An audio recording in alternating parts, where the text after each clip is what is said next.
Temukan kenangan di setiap kekalahan. Untuk tetap berharap dan temukan kekalahan di setiap kemenangan. Untuk tetap rendah hati.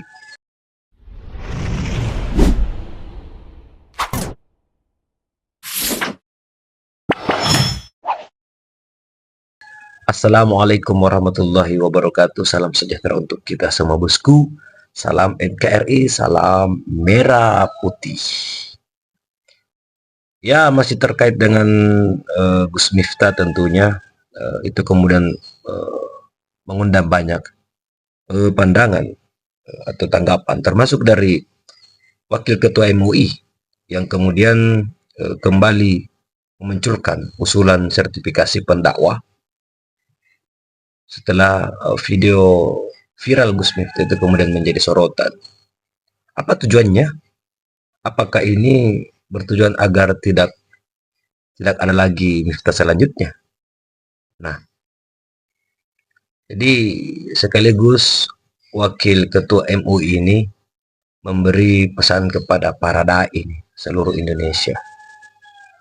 Jadi sepertinya itu memang agak-agak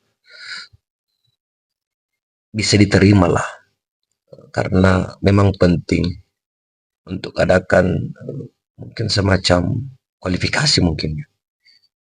Tapi saya yakin ketika berada pada daerah-daerah di pelosok-pelosok itu pasti sangat jauh berbeda. Oke bosku, mari kita sama-sama simak videonya. Pak Miftah. Iya mas. Akhirnya Pak Purnomo turun tangan. Nanya nih, kabarnya rambut Pak Miftah itu pernah ditawar orang, mau dibeli orang, bener nggak? Bener mas. Coba Bener cerita. mas. Kemarin haji sama seorang pengusaha, pas tahalul mau motong rambut saya potong ujungnya. Pengusahanya bilang apa? Gus, dipotong semuanya, rambutnya saya beli. Dibeli berapa mas? $100.000. Itu sama dengan 1,5 miliar. Wih, masa ngeri kali 1,5 M. Nggak percaya. Orang itu kalau seneng pak, berapapun dibeli. Ah, gedabrus. Nggak percaya. Kalau aku Dabrus. dikasih aja nggak mau. Bener mas. Coba saya tanya Pak Alisman, teman Anda. Pak, percaya nggak Pak? Kalau rambut Pak Miftah ini ditawar orang sampai miliaran, percaya nggak?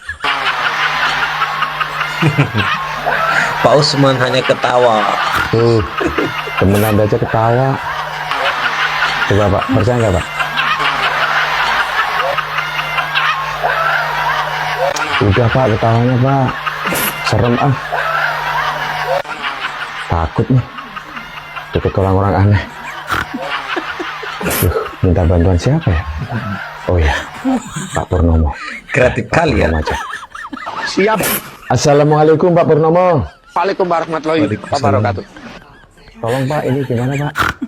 Sekali lagi saya Pak Purnomo siap memberikan layanan gratis kepada semua saudara saya. Iya Pak. Saya serahkan Pak Purnomo lah, pokoknya Pak. Silakan Pak. Siap. Yang selanjutnya, poin yang ingin saya katakan adalah bahwa sertifikasi yang saya usulkan itu bukan upaya pembungkaman oleh negara, karena freedom of speech itu dihargai secara konstitusi. Bukan juga kontrol negara seperti yang dilakukan oleh Orde Baru. Seperti itu. Tetapi lebih kepada upaya untuk menjaga kewarasan kita. Karena salah satu maqasid syariah, tujuan kita beragama adalah hifdzul aql, menjaga kewarasan berpikir dan juga mencerdaskan kehidupan bangsa. Maka poin yang ingin saya katakan dari pertanyaan Mas Aiman itu adalah sertifikasi itu akan menjadi sebuah alat bagaimana para dai penceramah yang muncul di publik itu betul-betul melalui proses. Pertama, proses standarisasi di ormas-ormas mereka berasal. Jangan sampai ada dai nggak bisa baca Quran. Jangan sampai ada penceramah dengan jubah yang besar dan sebagainya, ternyata dia tidak paham apa tujuan beragama. Nah, yang kedua baru Nggak bisa baca Quran. Jadi saya mendapat ibrah pelajaran Ini nih ketua wakil ketua MUI. terjadi akhir-akhir ini itu bukan karena substansi ceramah, tapi adalah karena telah terjadi pelanggaran etika. Oleh karena itu menurut saya dalam kehidupan keseharian kita masalah akhlak dan etika menjadi sesuatu yang sangat penting. Makanya saya mengusulkan bukannya sertifikasi dai yang lebih penting, tapi adalah bagaimana kita bisa membuat kode etik yang harus dipatuhi dan dipedomani oleh para dai, dan itu harus disosialisasikan kepada para dai semuanya, sehingga kita harapkan dakwah-dakwah yang diselenggarakan dan disampaikan oleh para dai ini sejuk, ya, tidak mengusik ketentraman dan kedamaian, sehingga kita harapkan umat dan bangsa kita ini akan menjadi umat dan bangsa yang lebih baik ke depan. Selesai itu aja. Terima kasih. Keren. Heboh seperti itu, saya langsung Para buat status Abbas. itu. Ya saya katakan bahwa Gus Miftah nggak salah gitu. Ini hanya candaan aja. Indonesia ini Pak. Kalimat-kalimat seperti itu tergantung ruang dan waktunya juga. Kalau kita menggiring ke arah pencemaran nama baik dan lain sebagainya, saya rasa nggak masuk gitu. Dan kita ketika dirangkum peristiwa-peristiwa kejadian atau pidato-pidato ceramah lucunya itu untuk menggiring, membuat satu opini dia negatif sehingga timbul mundurnya loh. Itu saya kaget loh waktu mendengar pidatonya menangis. Saya orang ngejek tangisannya dia. Karena saya juga biasa nangis kalau memang sedih ya atau terharu. Tapi di situ saya ngeliat, oh ternyata beliau adalah kiai orang bawah biasa masuk di premanisme untuk mengajak mereka siar agama gitu. Dan sebenarnya nggak salah, artinya beliau jadi besar. Dan kenapa nggak presiden waktu itu membela dia Pak Karni? Harusnya dibela gitu. Karena biar bagaimanapun Gus Miftah ini adalah bagian dari kabinet dan merupakan utusan khusus presiden. Harusnya selesai di Pak Presiden. Ketika Pak Presiden mengatakan bahwa biar kami akan bina atau kami luruskan kembali, itu selesai gitu. Indonesia darurat HP. Korea tidak mengatakan negara Islam, tapi aku ini nggak keren pernah nih. nonton teater di Korea yang orang nyalain HP. Australia tidak mengaku negara Islam, nggak ada MUI-nya. Tapi kalau begitu kita nonton teater, bahkan saya lepas karena akan mengganggu. Di dalam Islam nggak boleh mengganggu orang lain. Di sini nyalain HP, bahkan sosialita. Di mana MUI ada nggak sih di Indonesia ini? Kenapa nggak bikin fatwa? Nonton bioskop, nonton nggak boleh nyalain HP. Di dalam acara-acara ceramah nggak boleh. Di dalam sidang MPR nggak boleh main HP. Mana fatwa MUI? Itu ada Pak. Akad nikah itu sangat sakral. Bahkan Menteri Agama waktu masih jadi itu, teman saya juga waktu masih jadi mubalik, menghadiri akad nikah itu pahalanya sama dengan membangun masjid.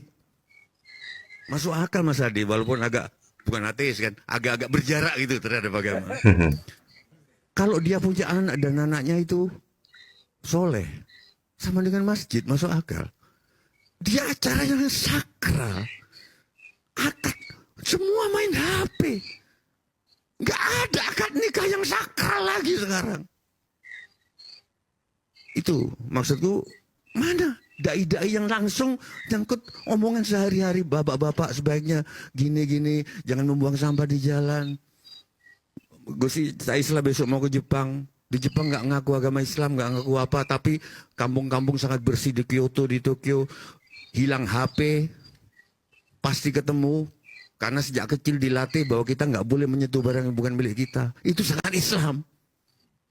Mana dai kita masihnya bicara gitu. Yang